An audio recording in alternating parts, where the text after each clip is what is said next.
Chers amis, chers fidèles, bonjour. En ce cinquième jeudi de Carême, l'Église nous propose de nous remettre en question sur un point essentiel de notre foi. Qu'est-ce qu'être croyant?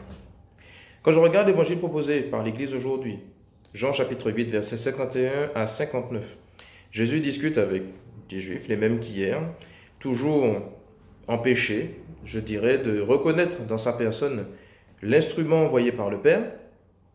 Jésus leur dit: si je me glorifie moi-même, ma gloire n'est rien. C'est mon Père qui me glorifie. Les œuvres que je fais au nom de mon Père, ce que je dis, ce que j'enseigne, ce que vous voyez, les signes que je fais, c'est le Père qui les fait par moi. Je suis l'instrument entre les mains du Père. Mieux encore, dans l'évangile d'aujourd'hui toujours, vers la fin, Jésus leur dit: avant qu'Abraham fût, moi je suis. Donc il est en train de leur dire: je suis Dieu, je suis le même qui s'est révélé à Moïse dans le buisson ardent. Comme hier, ça devrait percuter, mais ça ne percute toujours pas. Et alors, Jésus dit dans cet évangile à son auditoire, voilà, vous dites que Dieu est votre Dieu, mais vous ne le connaissez pas. Ça continue, il dit: moi je le connais, mais si je dis que je ne le connais pas, je serai comme vous, un menteur. Aïe, maman. Alors, pourquoi Jésus dit qu'ils sont menteurs? Ils sont menteurs parce que ils pensent savoir qui est Dieu, alors que Dieu se révèle à eux, sous leur nez, de la manière que lui a choisi. Mais eux, son auditoire, disent: non, c'est pas toi Dieu. Dieu, lui, on le connaît. Alors que Dieu est sous leurs yeux et ils ne le reconnaissent pas. Et donc ils pensent le connaître, mais en fait non. C'est eux qui appliquent sur Dieu leur connaissance de Dieu. Et en faisant cela, ils se trompent.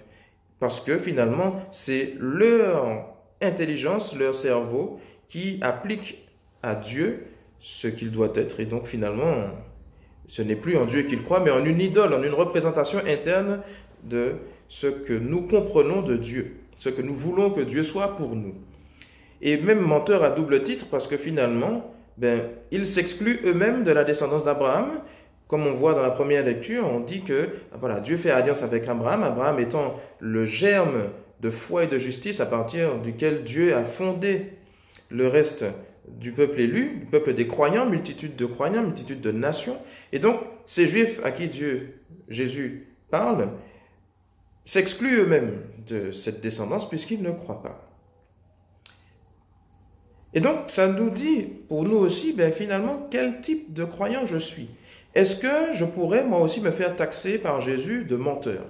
Est-ce que je crois vraiment comme il faut croire? Et du coup, un croyant, si on essaie de répondre à la question, un croyant, c'est d'abord, comme la première lecture le dit, celui qui fait alliance avec Dieu, c'est-à-dire celui qui reçoit Dieu tel qu'il se révèle, tel qu'il se donne à moi, tel que sa parole se donne à moi, non pas comme moi je voudrais qu'il soit, non pas en imposant à Dieu ma vision de lui.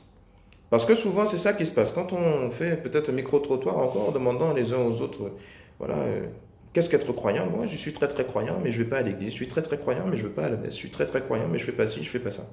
Et donc, on impose à Dieu notre manière de voir les choses. On impose à Dieu notre vision de lui-même, ce qui fait que finalement on ne croit plus en Dieu, mais on croit en une représentation interne de qui est Dieu. Un croyant encore, c'est celui qui vit ce qu'il croit. Voilà, puisque je ne serai pas cohérent si je dis croire en quelque chose et que je ne le fais pas. Voilà, c'est comme si je dis que je suis footballeur et que je touche jamais un ballon. C'est pas cohérent. Donc, le Seigneur nous interpelle sur ça aujourd'hui. Quel type de croyant je suis? Posons-nous la question et que le Seigneur permette que nous n'entendions pas nous-mêmes que nous sommes des menteurs. Soyons de vrais croyants. Bonne méditation à tous et bonne journée.